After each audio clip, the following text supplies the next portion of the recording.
Assalamualaikum warahmatullahi wabarakatuh. Alhamdulillahirabbil alamin. Wassalatu wassalamu ala asrofil anbiya wal mursalin wa ala alihi wa sahbihi wa man tabi'ahu ila yaumiddin. Qala Allahu ta'ala fi Qur'anil Azim, Rabbi shrahli sadri wa yassirli amri wahlul 'uqdatam min lisani yafqahu qawli. Subhanaka la ilma lana illa ma 'allamtana innaka antal alimul hakim. Kawan-kawan mahasiswa Universitas Nahdlatul Ulama yang berbahagia, tema kita dalam pembahasan kali ini sudah sampai pada materi pengertian dan ruang lingkup ibadah serta kaidah-kaidah beribadah. Sebagai makhluk beragama, perbuatan manusia itu kita bisa klasifikasikan kepada 3 bagian. Yang pertama adalah ibadah, ya, aktivitas ibadah. Yang kedua adalah aktivitas adat atau satu kebiasaan-kebiasaan dalam kehidupan kita. Kemudian yang ketiga adalah aktivitas selain adat dan selain ibadah. Contoh aktivitas ibadah adalah sholat, puasa, dan lain sebagainya. Contoh aktivitas adat adalah kebiasaan-kebiasaan kita yang kita lakukan setiap harinya. Contohnya ada seseorang mahasiswa yang memiliki kebiasaan setiap pagi jam 8 harus makan. Kemudian nanti siang jam 2 harus makan. Nah, ini kebiasaan-kebiasaan yang dilakukan secara terus-menerus ini akan menjadi satu adat. Nah, yang selanjutnya adalah tidak adat dan tidak ibadah. Contohnya adalah ketika kita ngelindur, ya. Ketika tidur kemudian ngelindur. Itu adalah aktivitas bukan adat dan bukan ibadah. Selanjutnya, sering kita mendengar istilah ibadah. Ibadah itu apa? Ibadah itu kalau dilihat dari bahasanya adalah at-ta'ah mal khudu. Ibadah menurut bahasa artinya taat disertai dengan tunduk. Ya, tunduk kepada yang kita sembah. Itu ibadah menurut bahasa. Sementara ibadah menurut istilah sebagaimana yang didefinisikan oleh para usuliyin atau ulama-ulama usul fikih, bahwa ibadah adalah al-muwadobatu ala fi'lil ma'muru bih. Sebuah kegiatan yang dilakukan cocok dengan perintah-perintah kepadanya. Jadi sebuah kegiatan yang dilakukan yang cocok dengan perintah-perintah yang diperintahkan kepada orang yang melakukan ibadah itu. Itu yang disebut dengan ibadah. Tapi juga ada yang mengatakan bahwa ibadah adalah ta'atullah azza wa jalla fi kulli ma amarah bi wa taraka manah anhu. Ini lebih spesifik lagi, lebih jelas lagi bahwa ibadah itu adalah taat kepada Allah azza wa jalla dalam setiap perintah-perintahnya dan menjauhi larangan-larangannya. Ini ibadah menurut istilah. Kemudian kita harus mengerti juga apa bedanya adat dan ibadah. Kalau adat itu di dalam hukum Islam pun memiliki satu substansi yang tidak kalah penting, ya, di bawah atau setelah ibadah. Karena kadang-kadang juga adat itu bisa menjadi satu landasan hukum. Dalam kaidah usuliyin, kita pernah atau kita sering mendengar al-adatu muhakamah. Sebuah adat itu bisa dijadikan landasan hukum. Nah, sekarang adat itu apa? Adat menurut istilah adalah al-aud wal mu'awadah. Jadi kembali atau tempat kembali. Itu yang disebut dengan adat. Sementara adat menurut istilah fuqaha adalah al-amru al-mutakarriru inda akhlabin nas au inda ba'dihim hatta yakuna mutaqabbilan ghairi mustangkirin wala mustakhribin. Bahwa yang disebut dengan adat menurut istilah fuqaha adalah satu kegiatan atau sesuatu yang dilakukan berulang kali oleh kebanyakan manusia, ya, atau sebagian manusia, yang mana perlakuan itu atau kegiatan itu seolah-olah ya itu tidak menerima pengingkaran bahwa itu adalah perlakuan yang dilakukan setiap atau berkali-kali. Jadi satu perkara yang diulang-ulang oleh manusia atau sebagian manusia, yang mana dengan pengulangan perbuatan tersebut tidak dapat diingkari, maka ini yang disebut dengan adat. Nah, tadi saya katakan bahwa adat itu akan bisa menjadi hukum atau menjadi landasan hukum. Nah, dalam kehidupan manusia kawan-kawan, di sini ada adat yang kemudian bisa menjadi ibadah. Ada adat yang kemudian bisa menjadi ibadah. Tentunya ibadah yang dimaksud adalah ibadah khairu makhdoh. Ibadah yang tidak ditetapkan dalam Al-Quran dan Al-Hadis. Gitu ya. Contohnya, kebiasaan yang baik-baik yang kita lakukan ini yang tidak diterangkan dalam Al-Quran dan Al-Hadis bisa menjadi ibadah. Ya, contohnya Anda pada saat ini di era pandemi ini melihat kawan Anda tidak memiliki kuota untuk melakukan aktivitas belajar mengajar. Nah, dalam kaitan ini ketika Anda punya kesadaran tinggi terhadap kawan Anda, perhatian tinggi kepada kawan Anda, kemudian Anda melakukan kebiasaan menyambungkan saluran internet Anda ke kawan Anda setiap kali belajar. Nah, setiap kali belajar Anda lakukan, maka ini akan menjadi adat. Dan adat ini menjadi ibadah. Yang mana ini tidak diterangkan di dalam Al-Quran dan Al-Hadis, yakni sodakoh atau pembagian saluran internet kepada kawan ini tidak diterangkan dalam Al-Hadis. Ini bisa menjadi ibadah. Tapi tadi ibadah yang khairu makhdoh. Nah, dalam kaitan itu, tentu dalam kaitan ini kita harus mengerti mana adat, mana itu ibadah. Nah, adat atau ibadah ya, ibadah itu memiliki ciri khas sendiri. Nah, dalam kaitan ini para ulama kemudian membingkai bahwa ruang lingkup ibadah itu apa saja. Nah, dalam kaitan itu, ruang lingkup ibadah yang kemudian ini membedakan ibadah dengan adat adalah pertama, bahwa ibadah adalah anjuran-anjuran agama yang dijelaskan oleh nas Al-Quran dan Al-Hadis. Ini tipologi daripada ibadah.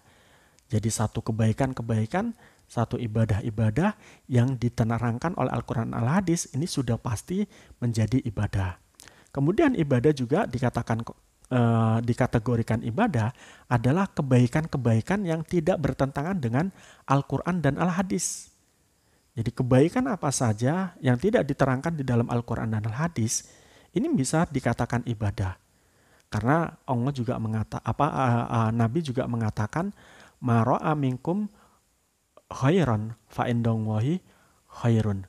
Apa saja yang kamu lihat sebagai sesuatu yang bagus, maka menurut Allah adalah bagus. Nah, ini akan menjadi ibadah. Tapi sekali lagi ibadah yang khairu makhdoh. Sementara ibadah-ibadah yang dijelaskan dalam Al-Quran tadi disebut dengan ibadah makhdoh. Nah, kemudian kebiasaan.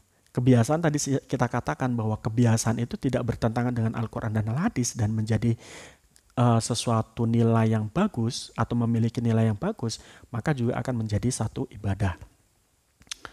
Nah, selanjutnya tujuan ibadah. Tujuan ibadah itu setidaknya satu, mendekatkan diri kepada Allah. Ya, udzukuruni adzkurukum. Ingat saya, maka engkau akan kuingat. Kata Allah begitu dalam Al-Quran. Ini tentunya mengingat, yang kemudian mengingat ini dibalas dengan mengingatnya Allah kepada kita. Nah, dalam kaitan ini tentu berbeda sekupnya ketika kita mengingat pacar kita, belum tentu pacar kita mengingat kita. Kita mengingat orang yang kita cintai, belum tentu dia mengingat kita. Makanya daripada itu, jangan pernah galau ketika LDR, kan gitu. Nah, kemudian tujuan dari ibadah adalah juga mendapatkan cinta kepada Allah, ya. Ingin mendapatkan cinta dari Allah, itu fungsi dari ibadah. Nah, dalam kaitan ini, la yazalu abdi yataqarrab ilayya binawafil hatta ahbabtuhu. Jadi tidaklah seorang hamba itu, ya, tidaklah henti-hentinya, la yazalu abdi yataqarrabu ilayya binawafil hatta ahbabtuhu. Jadi tidaklah seorang hamba itu henti-hentinya, tidaklah seorang hamba itu berhenti untuk mendekatkan kepadaku dengan mengerjakan ibadah-ibadah sunnah kecuali sampai dia saya cintai. Jadi bahwa fungsi daripada ibadah itu adalah dicintai oleh Allah. Dalam kaitan ini, orang yang selalu melakukan ibadah sunnah itu insya Allah dicintai oleh Allah dalam ayat ini. Kemudian ibadah itu juga berfungsi sebagai apa? Mencegah kemungkaran. Dalam sebuah ayat Al-Quran, dalam kaitan ini surat Al-Ankabut ayat 5 dinyatakan bahwa inna sholata tanha anil fahsya'i wal munkar, bahwa sholat itu akan mencegah kita kepada satu kekejian dan kemungkaran. Jadi wajar ketika seseorang melakukan ibadah itu dirinya akan lebih jauh dari perbuatan-perbuatan dosa atau maksiat dibanding orang yang suka melakukan maksiat. Dia pasti akan melakukan kemaksiatan selanjutnya. Jadi kalau Anda ingin berhenti melakukan maksiat, lakukanlah ibadah, kan gitu. Lakukan ibadah.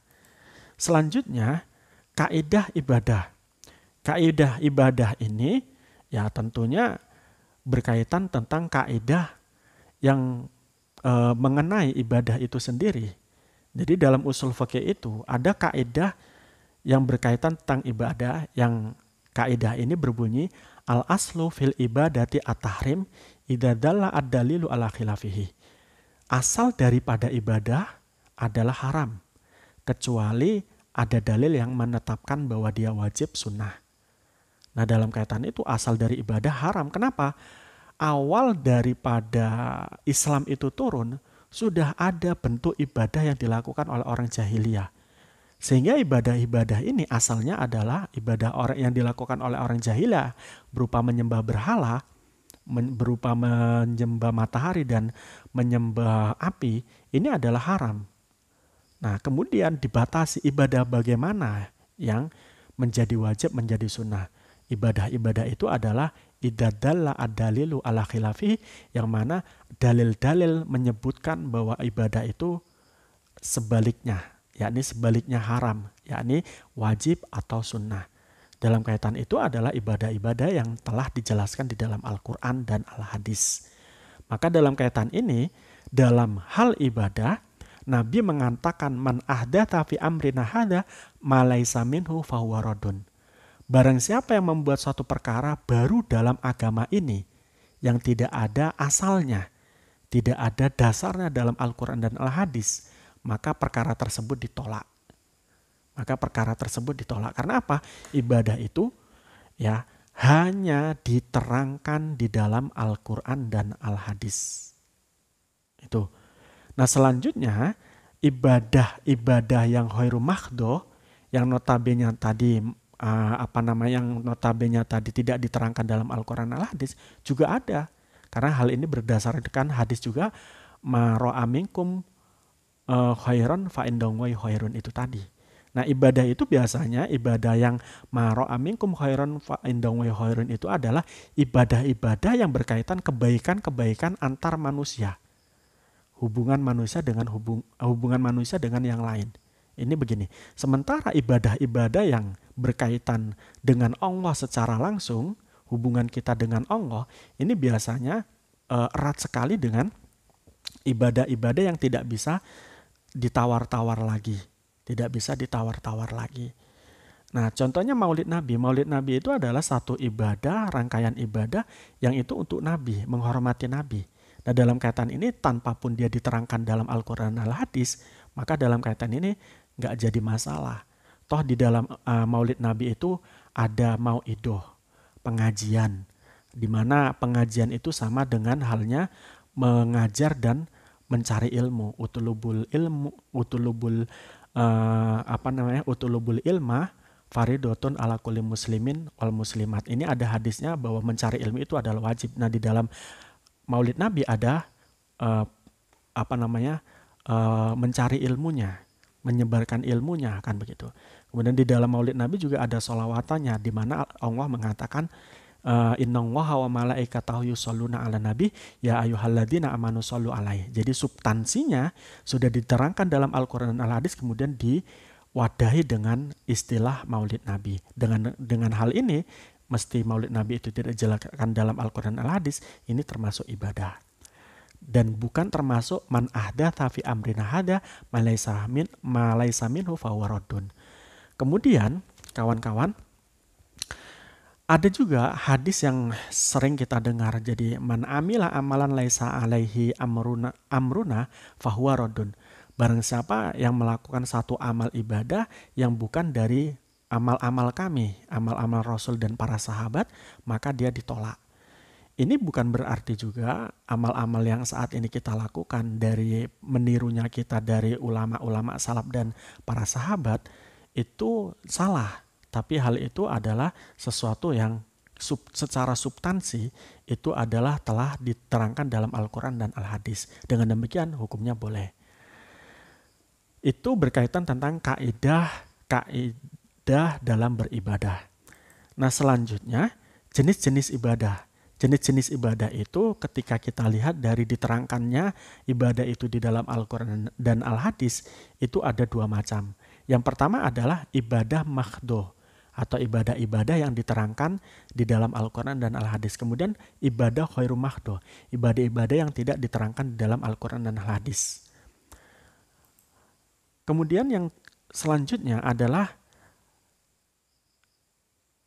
ibadah dilihat dari pelaksanaannya. Jadi pelaksanaannya atau kegiatan ibadah itu setidaknya ada 3 macam jenis ibadah. Yang pertama adalah ibadah jasmani dan ruhani. Ibadah jasmani dan ruhani ini contohnya adalah sholat, di mana di situ ada niat, kemudian jasmaninya melakukan takbiratul ihram, rukuk dan selanjutnya. Kemudian ibadah ruhani dan juga mali, ya. Di situ ada niat dan juga harta yang dikeluarkan. Contohnya adalah zakat. Jadi dalam zakat kita itu kita harus niat, ini ruhani, kemudian kita mengeluarkan uang kita untuk zakat, itu namanya mali atau maliyah. Nah, kemudian ada juga ibadah jasmani, ruhani, serta mali. Jadi tiga yang kita miliki, yakni jasmani kita, ruhani kita, dan harta kita, ini menjadi media untuk ibadah. Dalam kaitan ini contohnya adalah ibadah haji. Nah, selanjutnya ibadah menurut sifatnya itu terbagi menjadi 5 bagian. Yang pertama adalah ibadah yang berbentuk perkataan atau lisan. Ini ibadah ini contohnya adalah zikir. Jadi ibadah-ibadah yang diucapkan oleh lisan adalah zikir. La ilaha illallah, subhanallah, dan lain sebagainya. Kemudian ibadah yang berbentuk perbuatan. Contohnya adalah tolong menolong. Nah, itu ibadah yang berbentuk perbuatan. Juga termasuk juga sebetulnya ibadah sholat juga, ya, di situ termasuk perbuatan. Ibadah dalam bentuk perbuatan yang sudah ditentukan bentuknya seperti zakat.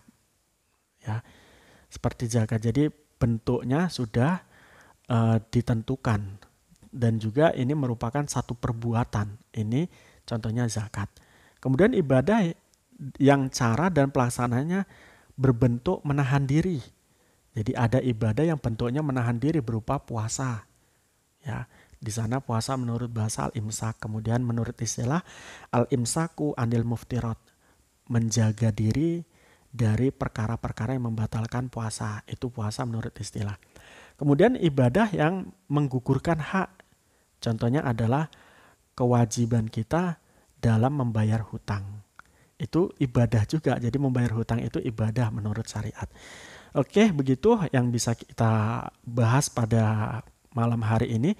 Mudah-mudahan ini bisa menjadi satu manfaat jika kita simpulkan bahwa ibadah adalah satu ketaatan kita kepada Allah tentang apa yang diperintahkan oleh Allah dan apa yang dilarang oleh Allah. Itu satu ketaatan kita kepada Allah terhadap sesuatu yang diperintahkan atau yang dilarang. Jika dilarang maka tinggalkan, jika diperintahkan maka lakukan. Itu ibadah.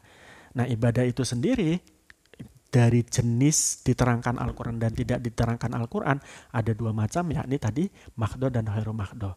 Sementara ibadah itu sendiri ya itu akan berbeda dengan adat jika adat itu bertentangan dengan Al-Quran dan Al-Hadis. Tapi adat pun bisa menjadi satu ibadah kalau berkesesuaian dengan Al-Quran dan Hadis. Demikian yang bisa saya sampaikan, mudah-mudahan bermanfaat. Assalamualaikum warahmatullahi wabarakatuh.